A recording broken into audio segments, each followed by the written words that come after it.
హీరోలు కాదు విలన్లు. ఒకప్పటి హీరోలు ఇప్పుడు విలన్లుగా భయపెడుతున్నారు. టాలీవుడ్ లో విలన్లు హీరోలుగా మారినట్టుగానే హీరోలు విలన్ అవతారాలు ఎత్తుతున్నారు. ఇప్పటికే ప్రకాష్ రాజ్, జగపతి బాబు, సూర్య లాంటి వారు విలన్లుగా బెదరగొడుతున్నారు. ఇక రాజశేఖర్, అక్కినేని నాగార్జున కూడా త్వరలో విలన్లుగా కనిపించబోతున్నారట. కేవలం వారే కాదు, కొత్త హీరోలు కూడా విలన్లుగా మారేందుకు ముచ్చట పడుతున్నారట.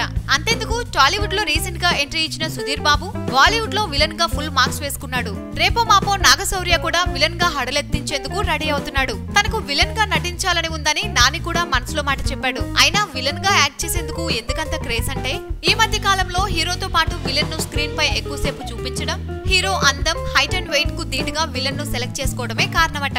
దీంతో కుర్ర హీరోలు కూడా నెగటివ్ షేడ్ ఉన్న పాత్రల్లో తమ టాలెంట్ ను చూపించేందుకు సై అంటున్నారు. సబ్స్క్రైబ్ చేయడం మర్చిపోకండి. వీలైతే లైక్, కుదిరితే కామెంట్ పెట్టండి. ఇలాంటి ఇంట్రెస్టింగ్ బ్రేకింగ్ న్యూస్ మాకు తెలిసిన వెంటనే మీకు తెలియజేస్తాం. మాతో టచ్ లో ఉండండి.